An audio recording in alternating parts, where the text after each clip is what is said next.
जय हिंद। आज की इस वीडियो में हम जानेंगे कि जो अर्थिंग होती है और जो ग्राउंडिंग होती है, इन दोनों में क्या डिफरेंस होता है, कहाँ पर अर्थिंग का उपयोग होता है, कहाँ पर ग्राउंडिंग का उपयोग होता है, इलेक्ट्रिकल सिस्टम में अर्थिंग क्या होती है, ग्राउंडिंग क्या होती है और इनका अलग अलग जगह पर अलग अलग किस प्रकार से महत्व होता है।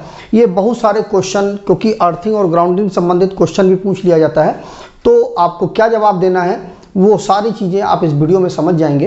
वीडियो को विशेष शेयर कर दीजिए अपने दोस्तों के साथ, जिससे उनको भी अगर यह टॉपिक क्लियर नहीं है तो वो अच्छे से समझ जाएं, क्योंकि इस वीडियो को देखने के बाद अब आपको कोई भी दूसरी वीडियो देखने की जरूरत नहीं है, क्योंकि मैं बहुत ही सिंपल से सिंपल शब्दों में आपको समझा दूंगा और आपका जो कॉन्सेप्ट है अर्थिंग और ग्राउंडिंग का वो हमेशा के लिए क्लियर हो जाएगा। तो आइए देखते हैं। देखिए, अर्थिंग जो होता है वो कुछ इस प्रकार से अर्थिंग होती है।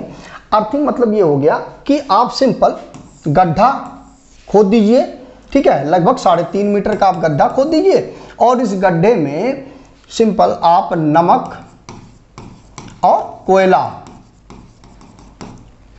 ले लीजिए आप, और उसके साथ में एक अर्थिंग जो रॉड है और एक प्लेट है 2x2 की, उसको आप ले लीजिए और उसके साथ में एक तार को कनेक्ट कर दीजिए और उसको पाइप को कनेक्ट कर दीजिए, उसको जमीन में डाल दीजिए और इसके ऊपर फिर नमक और कोयला डाल करके और फिर बाद में लास्ट में इसके ऊपर मिट्टी डाल दीजिए और यहाँ से जो तार आप निकालेंगे ये हमारा अर्थिंग कहलाता है। आगे आपको मैं डिटेल से समझाता हूँ। तो ये चीज़ अर्थिंग होती है, लेकिन जो ग्राउंडिंग होती है वो चीज़ समझिए। ग्राउंडिंग जो होती है चीज़ वही होती है, अर्थिंग ही होता है ग्राउंडिंग भी, लेकिन उसको एक अलग जगह पर कनेक्ट किया जाता है, वो चीज़ ग्राउंडिंग होती है। आइए समझते हैं उसको कि ग्राउंडिंग क्या होता है, अर्थिंग क्या होता है प्रॉपर तरीके से।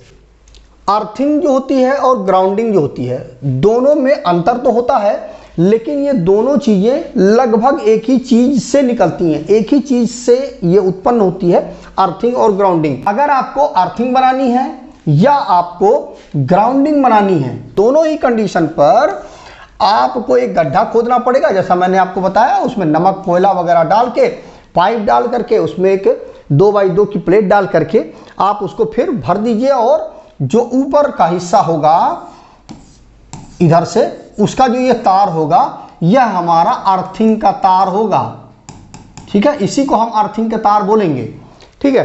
तो गड्ढा को आप बाद में पाड़ दीजिए, उससे जो आप तार बाहर निकालेंगे वो हमारा अर्थिंग का तार होता है। लेकिन अब उस तार को आप अलग अलग जगह पर उपयोग करते हैं, वहीं से आपका अर्थिंग और ग्राउंडिंग दोनों चीज़ें अलग अलग हो जाती हैं। तो कैसे ये अलग अलग होता है वो समझ लीजिए आप, क्योंकि उनका जो प्रयोग होता है इस अर्थिंग के तार का, वही निर्धारित करता है कि अर्थिंग और ग्राउंडिंग में क्या डिफरेंस होता है। तो देखिए, सबसे पहले हम समझते हैं कि अर्थिंग क्या होता है। तो देखिए, जमीन के अंदर से जो कंडक्टर है, जो चालक है, वो निकलता है, उसे अगर हम किसी बिजली के उपकरण के मेटल की बॉडी से जोड़ दें, ठीक है, किसी मेटल की बॉडी से जब हम जोड़ देते हैं तो उसे हम अर्थिंग कहेंगे। मान लीजिए कि हमारी कोई मोटर है, ठीक है, उसकी बॉडी के साथ में आपने अर्थिंग को, अर्थ वायर को कनेक्ट कर दिया, तो इसको हम क्या बोलेंगे, अर्थिंग बोलेंगे। बॉडी के साथ मान लीजिए प्रेस है, प्रेस में आपने देखा होगा उसमें 3 पॉइंट होते हैं, जो प्लग टॉप होता है उसमें 3 होते हैं। तो इसमें जो ऊपर वाला जो होता है ना, ये जमीन के साथ में कनेक्टेड होता है, तो इसको हम क्या बोलेंगे, अर्थिंग बोलेंगे। अर्थिंग का तार मतलब किसी उपकरण की जो बॉडी है उसमें जब आप इसी अर्थिंग के तार को जोड़ देंगे तो उसको हम अर्थिंग बोलेंगे। इसका मतलब ये हुआ कि किसी ऐसी जगह पर हम यह जो अर्थिंग का तार है उसको हम जोड़ दें जहां पर करंट का बहाव नहीं हो रहा हो। किसी ऐसी जगह पर हम उस तार को जोड़ें जहां पर करंट का बहाव ना हो रहा हो। जैसे मोटर है, तो मोटर की बॉडी में, मोटर के अंदर जो कॉइल होती है ना, बाहर तो कॉइल होती नहीं उसकी बॉडी में, तो मोटर की बॉडी में तो करंट का फ्लो हो नहीं रहा होता है। तो जब करंट नहीं फ्लो हो रहा तो वहां पर जब हम इस तार को जोड़ते हैं तो इसको हम अर्थिंग कहेंगे। प्रेस है मान लीजिए, तो प्रेस के अंदर जो कॉइल होता है ना, उसमें हम इलेक्ट्रिसिटी देते हैं, फेस न्यूट्रल देते हैं, लेकिन जो प्रेस की जो बॉडी होती है, बाहरी बॉडी होती है, उसमें अर्थिंग वायर कनेक्ट होता है। तो चूंकि जो बाहरी बॉडी होती है उसमें इलेक्ट्रिसिटी का तो फ्लो होता नहीं है, जो प्रेस होता है उसके अंदर जो कॉइल होती है उसमें हम इलेक्ट्रिसिटी की सप्लाई देते हैं ना, तो वहां पर जिसमें इलेक्ट्रिसिटी की जो सप्लाई जहाँ पर हम देते हैं वहाँ पर तो हम अर्थिंग वायर कनेक्ट नहीं करते हैं, उसकी बॉडी में हम कनेक्ट करते हैं।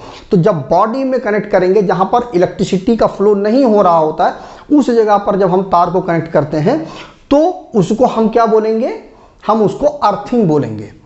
यह जैसे मान लीजिए कि हमारा जो प्रेस होता है, ठीक है, ये मान लीजिए हमारा प्रेस है और ये तार है, ठीक है, तो इसमें मान लीजिए 3 तार इस प्रकार से होते हैं, ठीक है। तो एक फेस का हो गया, एक न्यूट्रल का हो गया और एक जो है ये मान लीजिए अंदर इसके अंदर कॉइल लगी हुई है, ठीक है। तो ये कॉइल में हमने इस प्रकार से कनेक्शन कर दिया प्रेस में, और जो ये तार होता है ये इसकी बॉडी के साथ में कनेक्टेड होता है, और ये जो है किसके साथ कनेक्टेड होगा, जमीन के साथ में कनेक्टेड होगा। अब देखिए जो सप्लाई निकली फेस और न्यूट्रल, जो सप्लाई निकला वो कहाँ आया, सीधे आया इसकी कॉइल में आया और घूम करके इस प्रकार से कॉइल में ही जो फेस और न्यूट्रल आ रहा है। जो यह प्रेस की जो पूरी बॉडी है इसमें इलेक्ट्रिसिटी तो है नहीं, इसमें करंट का तो फ्लो हो नहीं रहा है, क्योंकि यदि आप उसको छुएंगे तो आपको शॉक तो लगेगा नहीं, क्योंकि उसकी बॉडी में तो करंट है ही नहीं। तो जब करंट नहीं है इसकी बॉडी में, तो वहाँ पर जब करंट नहीं फ्लो हो रहा है तो वहाँ पर जब हम इस अर्थिंग के तार को कनेक्ट कर देंगे तो इस प्रक्रिया को हम अर्थिंग बोलेंगे, ठीक है। क्लियर हो गया आपको? तो ये हो गई अर्थिंग। अब अर्थिंग हम करते क्यों हैं ये समझ लेते हैं। अगर किसी बिजली के उपकरण में अगर हम सप्लाई दिए हुए हैं तो उसकी बॉडी में अगर मान लीजिए किसी कारण से फेस का तार जो है उसकी बॉडी में टच हो गया, ठीक है, मान लीजिए यह जो मान लीजिए यही इसी को आप समझ लीजिए, ये प्रेस है, इसको थोड़ा सा मैं और क्लियर आपको बना देता हूं। देखिए मान लीजिए ये हमारा प्रेस है और ये इसमें हमने ये इसकी कॉइल है, ठीक है, ये फेस न्यूट्रल और ये अर्थिंग, ये 3 तार हो गए। ये तीसरा आ गया इसकी बॉडी में और ये हो गया जमीन के साथ में। अब यहां पर देखिए जो फेस और न्यूट्रल जो है, फेस और न्यूट्रल जो है सीधे आए इसकी कॉइल में, तो इस प्रकार से आपकी सर्किट कंप्लीट हो रही है, इसमें कोई दिक्कत की बात नहीं है।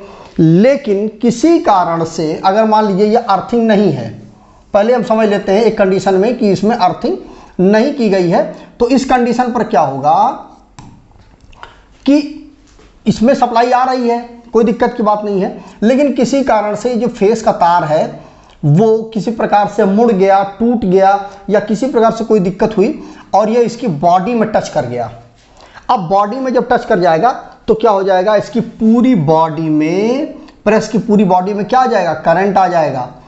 ये हमारा मान लीजिए फ्रिज है, अब यह इलेक्ट्रिकल उपकरण है, तो जैसे ही इसमें बॉडी में टच हुआ तो क्या हुआ, इसकी पूरी बॉडी में करंट आ गया।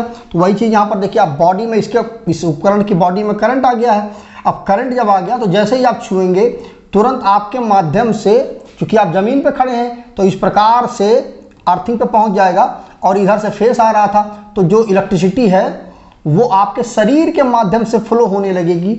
और आप जब आपके शरीर के माध्यम से इलेक्ट्रिसिटी फ्लो होने लगेगी तो आपको क्या हो जाएगा, इलेक्ट्रिक शॉक लग जाएगा, ठीक है। ये चीज़ समझ में आ गई ना। यहाँ पर क्या है कि जैसे ही आपने इसको छुआ, इसकी पूरी बॉडी में करंट है, जैसे छुआ आपने तुरंत सप्लाई आपके शरीर से फ्लो होने लगेगी, क्योंकि करंट जो होती है वो छोटा से छोटा रास्ता अपनाती है। अब जैसे ही आप छुएंगे तुरंत आपके शरीर से करंट फ्लो होने लगेगा। लेकिन अगर मान लीजिए कि इसको हमने अर्थिंग के साथ जोड़ दिया और ये जो तार है वो इससे जोड़ दिया गया, इसकी बॉडी से जोड़ दिया गया, और बॉडी से जोड़ करके वो किससे जोड़ दिया गया है, जमीन से जोड़ दिया गया है। और जमीन का जो रेजिस्टेंस है कितना होता है, 0 होता है, इसमें वोल्टेज जो होता है वो 0 होता है पृथ्वी का। तो अब क्या होगा कि मान लीजिए इसकी बॉडी में 220 वोल्ट आ गया था, ठीक है, क्योंकि बॉडी में तार टच हो गया था ना फेस का।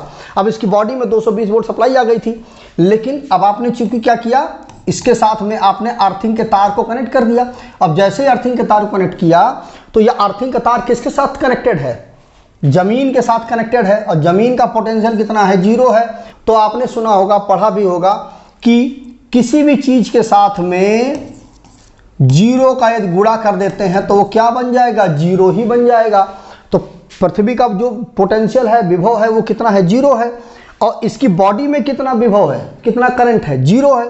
तो क्या हो जाएगा, जो भी लीकेज करंट होगी जो इसकी बॉडी में ट्रेवल कर रही थी वो फट से इसके माध्यम से होकर के जमीन में चली जाएगी। क्योंकि क्या होगा कि यहां से जो रास्ता मिलेगा लीकेज करंट को वो कम से कम रेजिस्टेंस का रास्ता मिलेगा, क्योंकि आप जानते हैं कि जो इलेक्ट्रिसिटी होती है वो कम से कम प्रतिरोध वाले रास्ते पर जाना पसंद करती है। अब यहाँ पर क्या हुआ कि जो फेस है वो इस प्रकार से तो आ रहा था, अब इस रेजिस्टेंस के माध्यम से उसको वापस जाना है, लेकिन अब क्या हुआ कि यहाँ पर उसको तो रेजिस्टेंस तो मिलेगा नहीं, क्योंकि इसका तो रेजिस्टेंस कितना है, 0 है। तो रेजिस्टेंस जब इसमें है ही नहीं तो क्या हो जाएगा, सारा जो इसका जो लीकेज करंट होगा वो तुरंत जमीन में चला जाएगा, न्यूट्रल के रास्ते से ना जा करके वो जमीन के रास्ते से मतलब जमीन में चला जाएगा। अब क्या होगा, इसकी बॉडी में कोई भी करंट नहीं रहेगा, क्योंकि वो जो है पूरा का पूरा जमीन में चला गया, और जब जमीन में चला गया तो अब इस कंडीशन पर इसकी बॉडी में कोई करंट नहीं होगा। अब यदि कोई व्यक्ति इसको छूता है तो उसके इलेक्ट्रिक शॉक नहीं लगेगा। तो इसलिए हम अर्थिंग को करते हैं कि जो भी लीकेज करंट हो उपकरण की बॉडी में, वो चूंकि अर्थिंग वायर का जो वोल्टेज होता है, पोटेंशियल होता है, वो 0 होता है, जिसकी वजह से पूरा का पूरा जो लीकेज करंट है वो जमीन में चला जाए और उपकरण की बॉडी में करंट ना रह जाए। इसीलिए जो अर्थिंग होता है उसको किया जाता है। और दूसरा का कारण होता है कि जो मनुष्य होता है, चूंकि जब इसकी उपकरण की बॉडी में करंट ही नहीं होगा तो उससे क्या हो जाएगा, मनुष्य की सेफ्टी हो जाएगी और उपकरण की सेफ्टी हो जाएगी, दोनों चीज़ों की सेफ्टी हो जाएगी। तो इसलिए अर्थिंग किया जाता है कि मनुष्य की भी सेफ्टी हो, उपकरण की भी सेफ्टी हो और किसी प्रकार से इसकी बॉडी में लीकेज करंट ना रह जाए। तो ये कारण होता है कि हम अर्थिंग को करते हैं। अब आइए समझते हैं हम कि ग्राउंडिंग को क्यों करते हैं। जो अर्थिंग की ही तरह होता है ग्राउंडिंग भी। अब इसमें क्या होता है कि जो मोटर या जो इलेक्ट्रिकल उपकरण होते हैं उसकी बॉडी में ना जोड़ करके जब अर्थिंग करते हैं तो अर्थिंग को कहां पर जोड़ते हैं, अर्थिंग तार को मोटर या उपकरण की जो बॉडी होती है उसमें हम जोड़ते हैं। तो इसमें क्या होता है कि उसके उपकरण की बॉडी में ना जोड़ करके जो डिस्ट्रीब्यूशन जो हमारा ट्रांसफार्मर होता है, जो स्टेप डाउन ट्रांसफार्मर होता है हमारे मोहल्ले में जो होता है, उसकी जो सेकेंडरी वाइंडिंग होती है उसमें 3 वाइंडिंग के तारों का स्टार बनाया जाता है जो कि न्यूट्रल का काम करता है। इस प्रकार से होता है। देखिए, एक हमारा वाइंडिंग, एक वाइंडिंग ये हो गई, एक वाइंडिंग ये हो गई, एक वाइंडिंग ये हो गई, 3 वाइंडिंग होती है और ये तीनों वाइंडिंगों को यहां पर ला करके हम जोड़ देते हैं, जो कि हमारा क्या बन जाता है, स्टार पॉइंट बन जाता है। ठीक है, इसको हम स्टार बोलते हैं। ठीक है, यह स्टार पॉइंट होता है और इसी स्टार पॉइंट को हम क्या कर देते हैं, जमीन के साथ में जोड़ देते हैं। तो जब इसको हम जमीन के साथ में जोड़ देते हैं तो इसको हम क्या बोलते हैं, ग्राउंडिंग बोलते हैं। इसी चीज को हम ग्राउंडिंग बोलते हैं। मतलब कुल मिला करके जब हम मोटर की बॉडी पे या प्रेस की बॉडी में या किसी भी इलेक्ट्रिकल उपकरण की बॉडी में जब हम अर्थिंग के तार को जोड़ देते हैं तो उसको हम अर्थिंग बोलेंगे। और जब हम जैसे मान लीजिए ट्रांसफार्मर है या जनरेटर है, उसका जो तीनों कॉइलों का जो स्टार पॉइंट बनेगा जिससे हमें न्यूट्रल मिलता है, उस न्यूट्रल को जब हम उस अर्थिंग तार से जोड़ देंगे तो उसको हम क्या बोलेंगे, ग्राउंडिंग बोलेंगे। दोनों में यही डिफरेंस होता है। मतलब जहां पर बिजली पैदा हो रही है उसका जो स्टार पॉइंट है उसको जब हम जमीन के साथ में अर्थिंग के तार के साथ जोड़ेंगे उसको हम ग्राउंडिंग बोलेंगे और मोटर से जोड़ेंगे तो उसको हम अर्थिंग बोलेंगे। मतलब कुल मिलाकर के बात ये हुई कि जब करंट ले जा रहे किसी चालक को हम अर्थिंग के तार से जोड़ते हैं तो उसको हम ग्राउंडिंग कहते हैं। जो हमारा न्यूट्रल का तार होता है, जो हम स्टार पॉइंट से निकालते हैं न्यूट्रल का तार, तो उसमें क्या होता है कि वो एक रिटर्निंग पाथ होता है। जैसे मान लीजिए ये हमारा बल्ब है, इसको जब हम फेस देते हैं और इसमें क्या देते हैं, हम न्यूट्रल देते हैं, तो फेस इस प्रकार से इसके साथ घूम करके न्यूट्रल पे पहुंचता है तो सर्किट पूरी होती है। तो जितना फेस से मान लीजिए 1 एम्पियर का करंट फ्लो हुआ फेस से, तो न्यूट्रल पर 1 एम्पियर पूरा का पूरा पहुंचता है, तभी तो सर्किट पूरी होती है। तो इस न्यूट्रल में क्या होता है, करंट जा रहा होता है ना, रिटर्निंग का जो करंट है वो जा रहा होता है। तो वही चीज यहां पर मैंने आपको बताई है कि करंट ले जा रहा जो चालक होता है उसमें जब अर्थिंग के तार को जोड़ा जाता है तो उसको हम ग्राउंडिंग बोलते हैं। तो न्यूट्रल जो होता है वो रिटर्निंग पाथ होता है ना, उसमें करंट फ्लो हो रहा होता है, तो इसीलिए उसको हम ग्राउंडिंग बोलते हैं। अब देखिए यहां पर देखिए, जैसा कि आप देख सकते हैं ये तीनों फेस हैं और यह जो है ये तीसरा वाला जो न्यूट्रल है उसको हमने जमीन के साथ में यहां पर जोड़ दिया है। ये हमारा ग्राउंडिंग हो गया। कि हम ग्राउंडिंग करते क्यों हैं, तो देखिए ग्राउंडिंग करने का कारण यह होता है कि चूंकि जो ट्रांसफार्मर होता है उसमें 3 फेस होते हैं। कौन कौन से? R, Y, B, 3 फेस होते हैं। उसके साथ में एक हमारा न्यूट्रल भी होता है।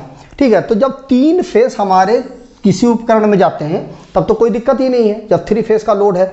लेकिन अधिकतर जगह पर सिंगल फेस का उपयोग किया जाता है। सिंगल फेस में क्या होता है? R के साथ में न्यूट्रल, Y के साथ में न्यूट्रल या B के साथ में न्यूट्रल, मतलब एक फेस और न्यूट्रल के साथ में जब जोड़ दिया जाता है तो उसको हम सिंगल फेस बोलते हैं। तो जब 3 फेस जब होता है तब तो कोई दिक्कत नहीं होता है, 3 फेस का पूरा बैलेंस लोड होता है। लेकिन जब हम सिंगल फेस का उपयोग करते हैं तो मान लीजिए R और न्यूट्रल पर हमने 10 एम्पियर डाल दिया, 10 किलोवाट का मान लीजिए लोड डाल दिया। Y पर मान लीजिए 30 किलोवाट का लोड डाल दिया गया। B और न्यूट्रल वाले पर हमने मान लीजिए 50 किलोवाट का लोड डाल दिया गया। तो इस कंडीशन पर क्या हुआ? पहले में 10, दूसरे में 30 और तीसरे में 50 किलोवाट का जब लोड है तो इसको हम क्या बोलेंगे? अनबैलेंस सिस्टम बोलेंगे। तो जब अनबैलेंस सिस्टम होता है तो उस कंडीशन पर क्या होता है कि जो ट्रांसफार्मर में हम इस प्रकार से जो न्यूट्रल निकलता है उसका जो वोल्टेज होता है वो 0 होता है।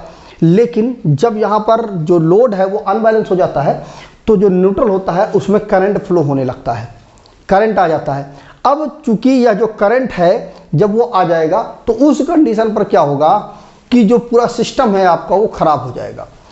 उपकरण की में करंट आ जाएगा, मतलब हर उपकरण जो है आपका खराब हो जाएगा। तो इस प्रक्रिया को रोकने के लिए हम क्या कर देते हैं, इसको हम जमीन के साथ में अर्थिंग के साथ में जोड़ देते हैं। तो क्या हो जाता है, चूंकि पृथ्वी का जो पोटेंशियल है वो कितना है? 0 है। ठीक है, और न्यूट्रल का जो वोल्टेज होना चाहिए वो कितना? 0 होना चाहिए। अब चूंकि उसको हमने जमीन के साथ में ग्राउंड के साथ में जोड़ दिया है तो उस कंडीशन पर क्या हो जाएगा? अर्थिंग का वोल्टेज 0 हो गया और न्यूट्रल का 0 होना चाहिए। तो उस कंडीशन पर जब हम अर्थिंग को न्यूट्रल के साथ जोड़ देंगे तो दोनों का मिल करके जो वोल्टेज हो जाएगा वो 0 हो जाएगा। उस कंडीशन पर क्या हो जाएगा कि जो ये लोड जो अनबैलेंस है वो बैलेंस हो जाएगा। तो जो न्यूट्रल में जो करंट फ्लो हो रहा था वो करंट नहीं फ्लो होगा और पूरा जो सिस्टम है उसको बैलेंस हो जाएगा। तो हम जो सिंगल फेसिंग के दौरान जो सिस्टम हमारा अनबैलेंस होता है उस सिस्टम को हम बैलेंस करने के लिए हम ग्राउंडिंग करते हैं। तो पहला तो कारण यही हो गया। दूसरा कारण यह होता है कि अगर किसी कारण से हाई वोल्टेज, मतलब सडनली फ्रिक्वेंटली यदि कोई हाई वोल्टेज आ जाता है तो उस कंडीशन पर भी ग्राउंडिंग के माध्यम से जो एक्स्ट्रा हाई वोल्टेज होती है वो जमीन में चली जाती है।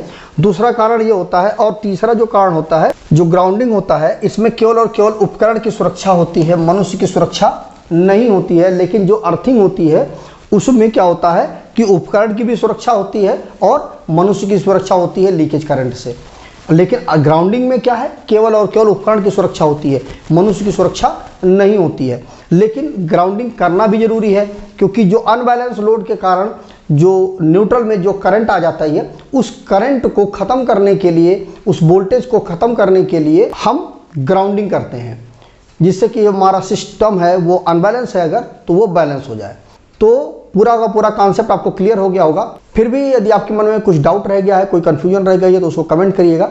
मैं प्रयास करूंगा कि उस पर आपका वीडियो जरूर बनाऊं अगर आपका कमेंट अच्छा हुआ तो। आज वीडियो में बस इतना ही। जय हिंद।